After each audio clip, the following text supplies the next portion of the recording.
আসসালামু আলাইকুম। আশা করি সবাই ভালো আছেন। আমরা কোরিলেশন অ্যানালাইসিস অধ্যায়ে আছি।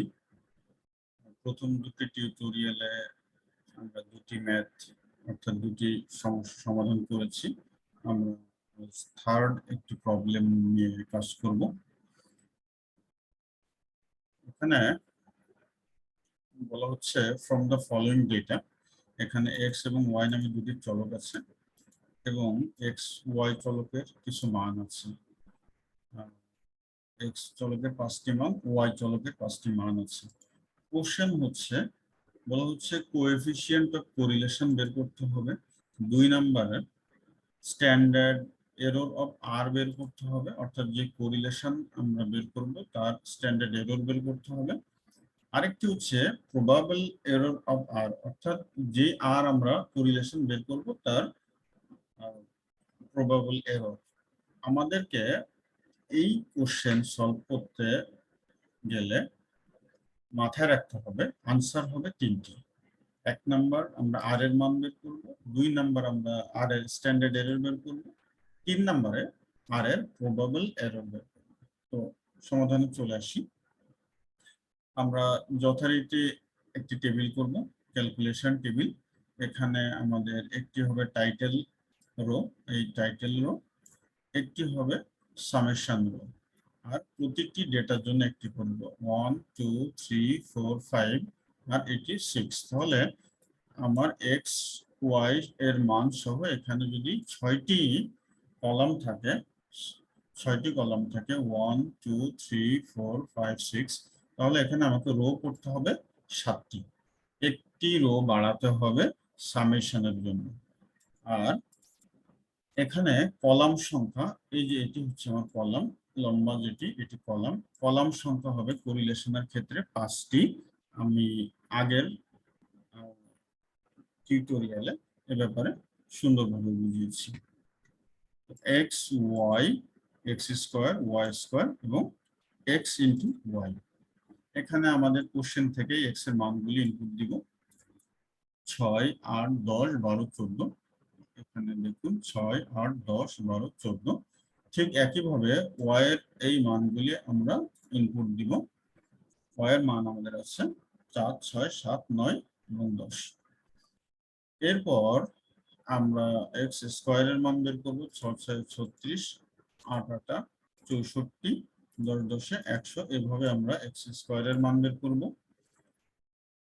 এরপরে ওয়াই স্কোয়ারের মান বের করব, এক্স ওয়াই, অর্থাৎ এই এক্স এবং ওয়াই এই দুটিকে গুণ করলে আমরা পেয়ে যাবো এক্স ওয়াই। 4 6 24, 6টা 48। এভাবে আমরা এক্স ওয়াই এর মান বের করব। তো আমরা যখন কোএফিসিয়েন্ট বের করব অর্থাৎ আর এর মান, এটি আসলে প্রথম এবং সেকেন্ড টিউটোরিয়াল যারা দেখেছেন তাদের কে আর বোঝানোর কিছুই নেই। তারপর আমি একটু ব্রিফ করে যাচ্ছি জাস্ট। এখানে আমরা সামেশন বের করব। সামেশন বের করে আমরা এখন সূত্রে চলে আসব। সূত্রটি হচ্ছে, আপনাকে যদি এই অঙ্কে 1 নম্বরে কোএফিসিয়েন্ট অফ কোরিলেশন বলে তাহলে তো কোনো প্রবলেম নাই, কিন্তু যদি বলে কার্ল পিয়ারসনস কোএফিসিয়েন্ট অফ কোরিলেশনের সূত্রটি প্রয়োগ করুন অথবা কার্ল পিয়ারসনস কোএফিসিয়েন্ট অফ কোরিলেশন বের করো, সেই ক্ষেত্রে আমাদেরকে এই সূত্রটি ইউজ করতে হবে। এটি হচ্ছে আমাদের কার্ল পিয়ারসনস কোএফিসিয়েন্ট অফ কোরিলেশনের সূত্রটি। তো এই সূত্র দিয়ে অলরেডি আমরা দুটো অঙ্ক করেছি, সূত্রটি লিখে ফেললাম। লেখার পর আমি এখন মান ইনপুট দিব। এখানে সামেশন এক্স ওয়াই এর মান আছে 390। এরপর সামেশন এক্স সামেশন ওয়াই এখানে আছে 50 এবং 36। দেখি এখানে 390 50 ইন্টু 36, এন এর মান আছে 5, এন হচ্ছে নাম্বার অফ আইটেমস। এই যে এখানে আছে 1 2 3 4 5, 5টি, এই কারণে নাম্বার অফ আইটেমস আমি লিখলাম 5। এখন এখানে সামেশন এক্স স্কয়ার আছে 540, নিচে নিয়ে যাই 540 আমরা এখানে ইনপুট দিলাম 540। আর এখানে আছে এক্স হোল স্কয়ার, এই যে এক্স এর মান 50 তার স্কয়ার করলাম নিচে n এর মান 5, নাম্বার অফ আইটেমস 5 রাখলাম, ইনটু y তার স্কয়ার, y এর স্কয়ার হচ্ছে 282 এখানে চলে আসলো, তারপর minus y whole square, y whole square কিন্তু এটি নয়, y হলো এটি 36, y এর মান 36 তার হোল স্কয়ার, এখানে বসানো হলো, নিচে n এর মান বসানো হলো। এখন আমরা ক্যালকুলেশন করব, ক্যালকুলেশন করলে এখানে আমরা একটা মান পেলাম, আর এর মান 0.9937। এই কোরিলেশনটি খুব ভালো করে বুঝিয়েছি টিউটোরিয়াল 1 এবং 2 তে, যারা 1 এবং 2 ভালোভাবে দেখেছেন। আসলে স্ট্যাটিস্টিক্স এর যে প্রবলেমগুলি অনেকটা ধারাবাহিক, কেউ যদি ভালোভাবে বুঝতে চান তাহলে ভিডিওগুলি অবশ্যই ধারাবাহিকভাবে দেখতে হবে। তো আর এর মান আমরা পেয়ে গেলাম, আর এর মান পাওয়ার পর এটি হবে আমাদের একটি অ্যান্সার, এটিকে আমরা একটা অ্যান্সার লিখবো ব্র্যাকেটে। এরপর আমাদের 2 নম্বর যে প্রবলেমটি ছিল বলেছিল স্ট্যান্ডার্ড এরর অফ আর বের করতে হবে। স্ট্যান্ডার্ড এরর অফ আর বের করা খুবই সহজ। এখানে একটি সূত্র আমাদেরকে ইউজ করতে হবে।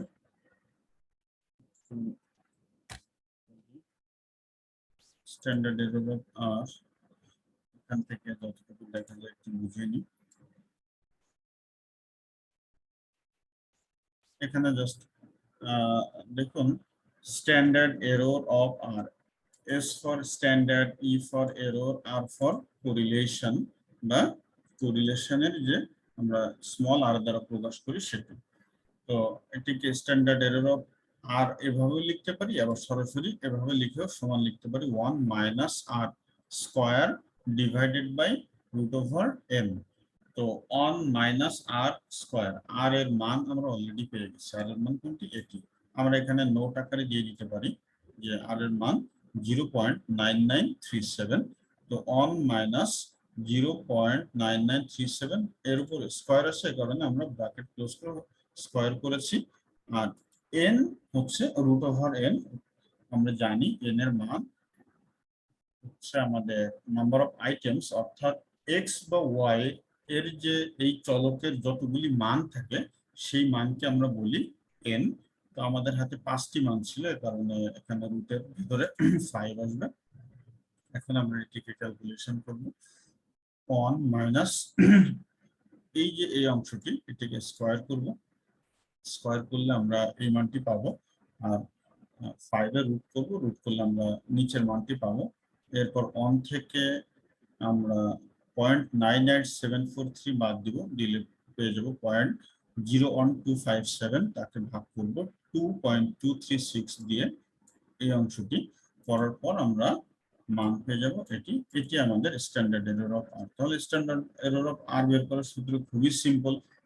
আমরা আমাদের যেহেতু এই অঙ্কের প্রথম যে কোশ্চেনটি ছিল সেখানে কোরিলেশন বের করতে বলেছে, আমরা আর এর মান পেয়ে গেলাম।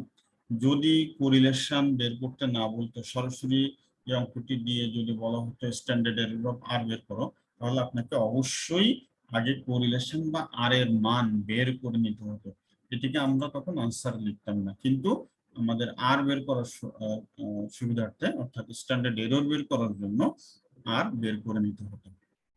তো এখানে আমাদের ঝামেলা নেই, আমাদের চেয়েছে আর এর মান, এ কারণে আর এর মান বের করে এটিকে আনসার করেছি। আর স্ট্যান্ডার্ড এরর অফ আর এর সূত্র মনে রাখবো, 1 minus r square divided by root over n। তো এটিকে ক্যালকুলেশন করলে পেয়ে গেলাম স্ট্যান্ডার্ড এরর। এরপর হচ্ছে আমরা একটি আমাদের রিকোয়ারমেন্ট আছে, সেটি হচ্ছে প্রবাবল এরর বের করতে হবে। তো প্রবাবল এরর আমরা সংক্ষেপে লিখব P for probable, E for error, and R হচ্ছে কোরিলেশন। এখানে একটা মজার বিষয় আছে, এই অংশটির সূত্র 0.6745, এটি সবসময় মনে রাখবেন। 0.4 এই অংশটি, অর্থাৎ প্রথম যে অংশটি, এই অংশটি আপনার সূত্রে থাকবে ইনটু স্ট্যান্ডার্ড এরর অফ আর। অর্থাৎ এই যে আমরা স্ট্যান্ডার্ড এরর বের করলাম, স্ট্যান্ডার্ড এরর বের করলাম যেটি এই মানটি, তাহলে খেয়াল করুন সূত্রের 0.6745 ইনটু স্ট্যান্ডার্ড এরর অফ আর। আমার যদি 2 নম্বর যে পয়েন্টটি, অর্থাৎ আমাকে আমার কাছে যদি স্ট্যান্ডার্ড এরর চেয়ে থাকে, তাহলে এখানে আর কোনো ক্যালকুলেশন আমি করব না, সরাসরি এটি ইনটু এটি করে দিলে আমার আনসার চলে আসবে। এই যে দেখুন 0.005621 এখানে দেখুন 0.005621 এই অংশটি কিন্তু আমরা সরাসরি করে এটিকে আনসার করতে পারবো। কিন্তু যদি পরীক্ষাতে আপনার কাছে স্ট্যান্ডার্ড এরর না চেয়ে থাকে, সেক্ষেত্রে আগে আপনাকে আর এর মান বের করতে হবে, অর্থাৎ কোরিলেশনের মান বের করতে হবে। বের করার পর আপনাকে স্ট্যান্ডার্ড এররও অবশ্যই বের করতে হবে। আর যদি বের না করতে চান, তাহলে এখানে সূত্র বসিয়ে আপনি বের করে ফেলতে পারবেন। তাহলে সেই ক্ষেত্রে আমার সূত্রটি কি দাঁড়ায়? 0.6745 into standard error of R. Standard error of আর এর সূত্র আমরা জানি, into 1 minus R square divided by root over N. তখন এই ক্যালকুলেশনটি, অর্থাৎ স্ট্যান্ডার্ড এরর অফ আর এর ক্যালকুলেশনটি আমরা বাম পাশের অংশটি রেখে ডান পাশে করে ফেলবো। এখানে এই ক্যালকুলেশনটি করলে আলটিমেটলি আমরা এই মানটি এখানে পাবো। পাওয়ার পরে এই বাম পাশের যে 0.6745 তার সাথে ডান পাশের অংশ, অর্থাৎ এই স্ট্যান্ডার্ড এরর অফ আর এর মানকে গুণ করবো। গুণ করলে আনসার পেয়ে যাবো 0.0038007। একটা কথা বলে রাখি, স্ট্যাটিস্টিক্সে অনেকে দশমিকের পরে 2 সংখ্যা, কেউ 3 সংখ্যা, কেউ 4 সংখ্যা, ইভেন কেউ 5 সংখ্যাও ধরতে পারে।